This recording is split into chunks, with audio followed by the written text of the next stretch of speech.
Good morning, everyone, and welcome to the first ever podcast hosted by me, Mr. Wright. Here today I have Coach Hunter Short here to talk about the football season that was over last week. First thing, how would you say your first year as head coach went overall? Man, it depends on what kind of perspective you're looking from. If you're looking from the results-driven world that we live in, the wins and loss column wasn't ideal. But if you're looking from a deeper perspective of the things that go on behind the scenes with the kids and some of the changes I've seen in the kids, then I would say it was pretty good overall. Yeah, definitely over from last year as far as growth and achievement. How do you feel about that? We had the same regular season record as we did last year and this year. And obviously we lost in the first round in Memphis, which never makes you very happy. But from an overall perspective, I've seen some of our seniors grow as what I would say, going to be productive citizens, productive community members, fathers, husbands, brothers. And that's always the end-all result that you really want. Some people don't look at it from that perspective. It's usually, coaches are judged by wins and losses instead of what their kids are doing in the community or how they're progressing in the classroom or, stuff like that. But overall, you always try to find the positive within the negative. And obviously we've had quite a bit of negative this year. But, there's always things that you can do to find the positive that outweigh all the negative. All right, we're talking about the positive outweighing the negative. What are the biggest improvements that you feel need to be made for our next season? Our mentality. We don't really attack every day the way I would like. I preach 3 words, really: energy, discipline, and consistency. Those 3 words, when they're put together in all facets of life, I think kind of, work well together. If you attack life with bad energy, bad discipline, bad consistency, you're asking for bad results in not just the game of football, but like the classroom, the community, relationships, whatever it may be. So those are the 3 big areas: our energy, discipline, and consistency going forward, which I know some of the stuff we're going to do in the off-season program is going to help with that. And those are, like I said, those are the 3 big things that I'm looking for. And I kind of started preaching at the beginning of this year, so I didn't expect it to be, a quick result. Rome wasn't built in a day. A lot of people forget that concept in today's time. But overall, those are the 3 big areas that we're going to work on.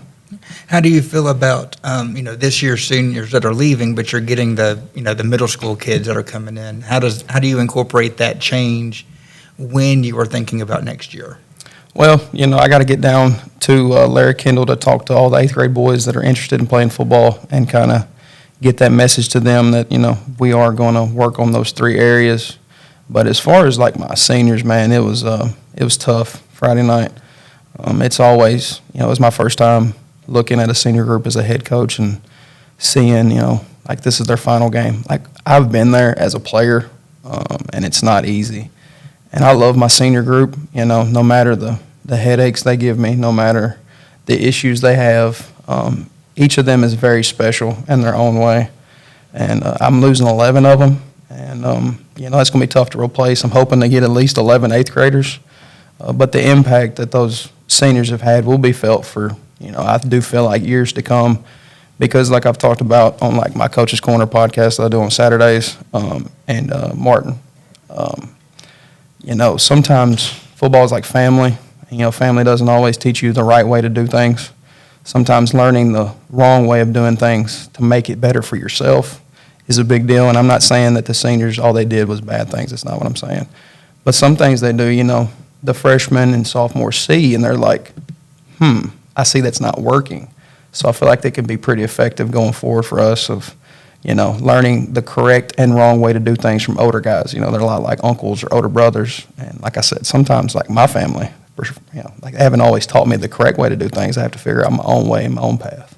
So looking forward to having those new 8th graders come up though. I'm looking forward to, I've always wondered how that worked for me. You have 11 seniors go out, but what happens if you only have, 8 from Larry Kendall interested? Do you lose 3? I'm certain there's a certain number of players you have to have on a roster. Well, you play with 11, but obviously an ideal number to have is 22, so you can make practice a little bit easier to get a look. Right. Like this year we had 25 total on the team, and we usually dress 24 for most of the year because obviously Will had his leg injury. But, an ideal number here is 30, to be honest with you. In 2019, when we won it all, we had 33. And it made it easier during practice to get a look. But obviously numbers are what they are. And, not everybody's jumping these days to do anything really productive, I don't feel like. Football is a hard sport. It teaches you a lot of things about yourself and a lot of things about life. Me and Chance were just talking in the hallway before this about, how much football relates to life. And it's really more than a game. And I know a lot of people say that cliche thing about a lot of sports. But, I've been in football or involved with football since I was like 6 or 7. And it's taught me a lot of things, and it continues to teach me things as a head coach. So it is what it is when it comes to numbers. But obviously, like I said, 30 is the ideal number here, I would say. Yeah. Speaking of just playing in general, you said you played earlier. What is the biggest difference for you as a player and now being a coach? What is your biggest obstacle from knowing you just can't hop on that field and throw the ball yourself or catch the ball or whatever? Man, that's a really good question. Motivation is something that a lot of our society lacks, not just our children. So being able to figure out the psychology, it's very easy to motivate yourself. It really is, if you really want to. But half the battle as a head coach is also being a psychologist, really, figuring out what makes your kids tick. Like, this kid may be different than this kid. So it's really tough trying to motivate children these days because they don't really know what they want out of, not just football, but like every day. Some kids operate like they're going to do it for themselves. Some kids operate, well, I want to do it for so-and-so.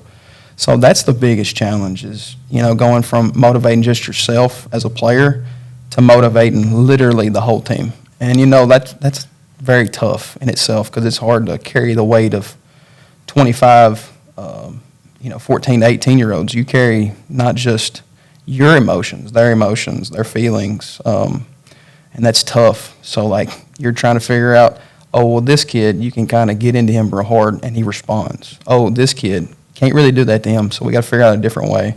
So every day is a big challenge, just adapting the way that you operate towards children. When you were growing up, did you see yourself ever coaching, or did you just think you would play and then you were done playing, you were just done with the sport? Well, I think every kid that's involved with a sport looks, as you're growing up, you get your first jersey and everybody's thinking, oh, man, I want to play college football. Oh, I want to play college basketball, baseball, whatever your sport may be. And then it kind of sinks in when you get to high school. You stop growing, everybody's bigger than you. The whole, well, maybe I need to try something different. And it's funny you asked that question. I was a sophomore when I figured out I wanted to start coaching football. I'll never forget it. We were having an indoor practice. Coach Sean Jackson was my head coach for 4 years at O'Bine. Like I said, I was a sophomore, and he threw me into the fire, kind of put me at center, and said, "Hey, Short, how do we block up this run play?" And I told it like perfect to a T. And he looked at me and he said, "Man, it'd be a shame if you don't get in this world of coaching football."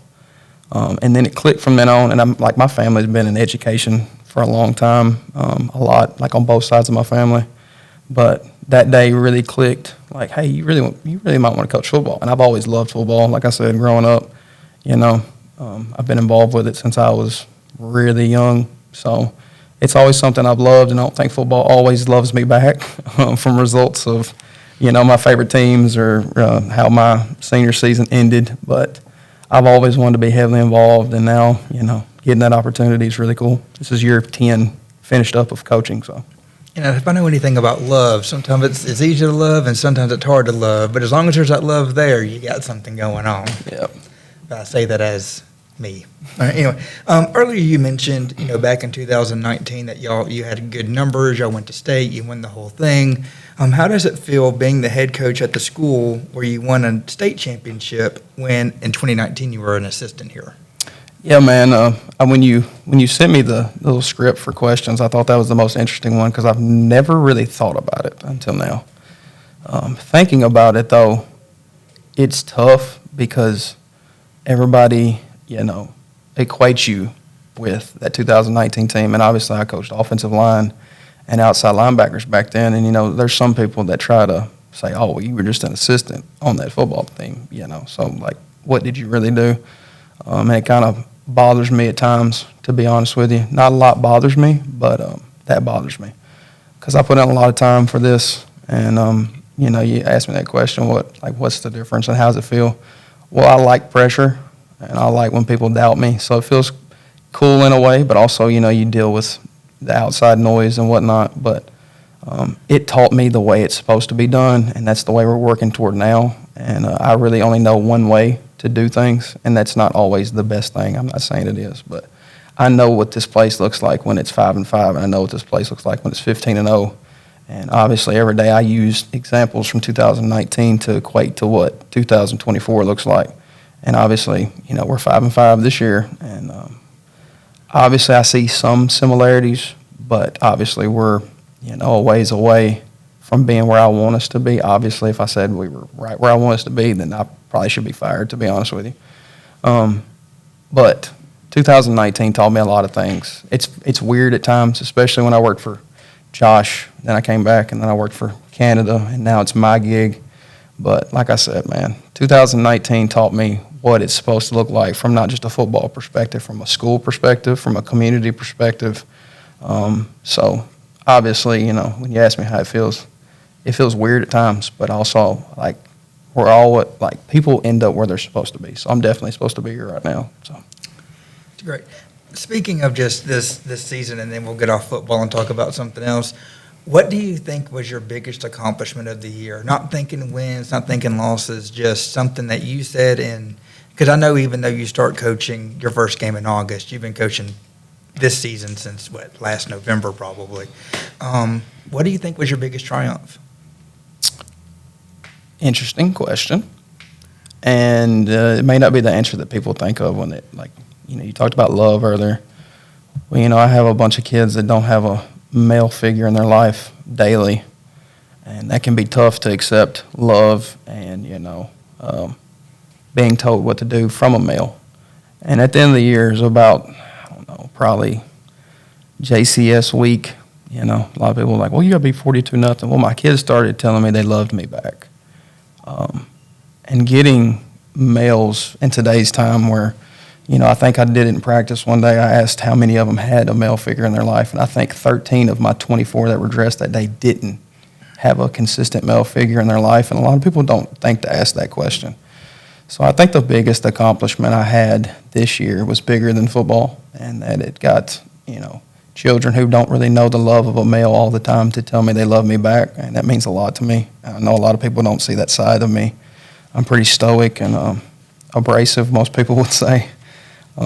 But that's the biggest accomplishment, man. Just getting kids, no matter what, white, black, doesn't matter. Getting them to tell you they love you back's a big deal, man. And I can't tell you how it feels. Can't explain it. But there's a big peace that comes over you when you can, look back on and say that's your biggest accomplishment, that you got your kids to tell you they love you. And I try to remind them of that every day that I love them. So. That's great. And, even just those 3 words to anybody, I'm sure it's just not the football team that needs that. I'm sure there's a lot of them. All of our kids in Lake County need love, in a world that we live in today.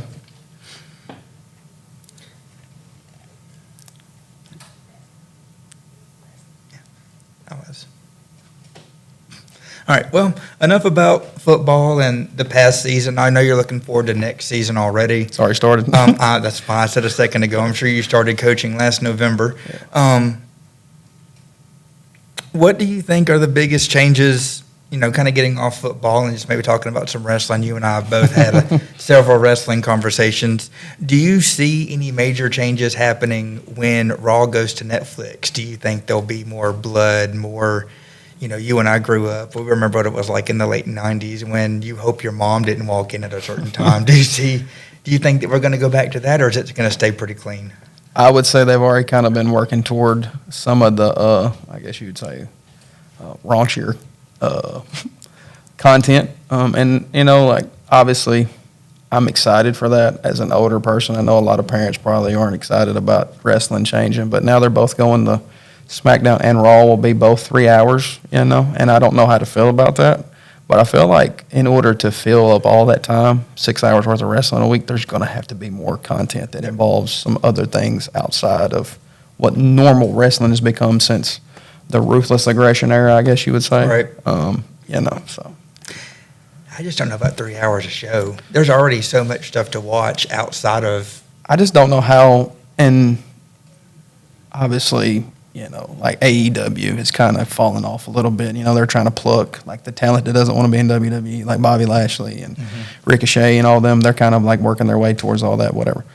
I just don't know how, is the talent pool big enough to make a 3-hour show worth it? Like, I know they got NXT on Tuesdays, and that's what, 2 hours long? 2 hours. So, like, you're talking about 8 hours worth of WWE content where, like, they've tried to put, like, CM Punk and guys on NXT just to make that show kind of go up a little bit. And now I think they're taking, what's his name? He was the Northwest, the champion. Yep, I know you're talking about. Obi. Yeah, that guy. Yeah. I think they're taking him to Raw now. I heard that he hasn't been on NXT in a while, so, like, you're adding that pool, but then you're taking away a big name at NXT. So I don't really know how you're going to fill the gaps with all this. Like, I just think it's too much. they're I going think like it's a lot. 2-day Summer Slams, I think, next year and stuff like that. Like, it is what it is, and I'm sure they'll make it work. And they're doing it really for money at the end of the day. It's all a cash grab. Yeah, so like it is what it is. But I'm sure I'll tune in and watch like most of them. Yeah, I was supposed to be at WrestleMania 36 before COVID happened. In Tampa, was that in Tampa? Yeah, Tampa. Yeah. Was that 36? Yeah, 36. Something like that. Edge came back that January, and I was ready for that, and then they shut it down and made it, dude. And it's all cash. It's sponsorship. We're gonna buy tickets. It's supposed to be in Nashville when that new stadium for the Titans opens. I'm sure I'll be there. I mean, they got a Prime bottle in the middle of the ring now, so you can definitely tell it's more of a sponsorship cash grab kind of thing now. I honestly thought that was the biggest change. You saw all the advertisements on the barricade, but when they put it in the ring, I was like. Yeah, you knew then. They're trying to get more like, I guess NFL and stuff like that. They're probably, their branding and marketing people, like Cody over here teaching marketing and business. I'm sure they've talked and, done some stuff. All right. Well, is there anything you'd like to say to whatever public might hear this later as far as, how you feel about this season, next season, things to be excited for, anything you'd like to plug? Besides our new YouTube channel we'll have pretty soon with all the athletics, things like this, and hopefully highlights of football, basketball, things of that nature. Is there anything you're looking forward to like that? Obviously, like y'all talked about before we got on here about kids maybe doing games, broadcasting games and whatnot, whether it's football, basketball, baseball, whatever it is. That's really cool. And like if I didn't coach football, I'd want to do something in broadcasting or something like that because I feel like I'm pretty good when it comes to like being on the mic and whatnot. But what I want the Lake County community and public to know is that I am the 3rd different head coach in 4 years. I mentioned it earlier. Rome isn't built in a day. Be patient. We were 5-5 this year. And we're a couple plays away from being 7-3. If we were 7-3 and not 5-5, people would be talking about how great of a job I was doing, not about the critiques. And we'd have been second in the region hosting a playoff game. And I'm sure it changed a lot of people's opinion on what this season looked like, and that's fine. Like I said, in 2016, I wasn't here. They went 5-5, I'm pretty sure, with a bunch of freshmen and whatnot. It's a little different, obviously, but it took the 5-5 year to get to the 11-2 year, to the 12-2 year, to the 15-0 year. The hard times are what is going to make this place better. I am very motivated by a lot of things. I don't need motivation from a lot of people, I assure you. Do I like the way this season went? No, obviously. Like I mentioned earlier, if I was satisfied with 5-5, then this probably isn't the job for me. Josh Puckett said it one time, why would you want to coach anywhere that won't fire you if you suck? And I live by that. So I just want the public to know, 3rd different head coach in 4 years. And we're talking about children now, trying to get children to trust you, trying to get children to love you. That's really hard. They got enough people in their life that are in and out. When an adult that is supposed to be the head coach is supposed to be here all the time, like this senior class had 3 different head coaches in 4 years, as I mentioned. That's tough to get any child to trust you within a short amount of time. So be patient, trust the process. I know that's cliche, but we are working. The weight room will fix a lot of things, I promise. I am very headstrong, and I promise that I don't plan to go anywhere. I know a lot of coaches say that, and I know it's microphones in front of me right now, and you're not supposed to say those things, but I really do not plan on going anywhere. I really do love Lake County, and, we're always supposed to, like I mentioned earlier, we're always supposed to end up where we're supposed to be, and I'm right where I need to be. My family's from Lake County. I'm very motivated to get this back on the right track, I promise. Sweet. Well, with that, Coach, I'd just like to thank you for your time this morning and being the first guest on whatever we end up calling this podcast.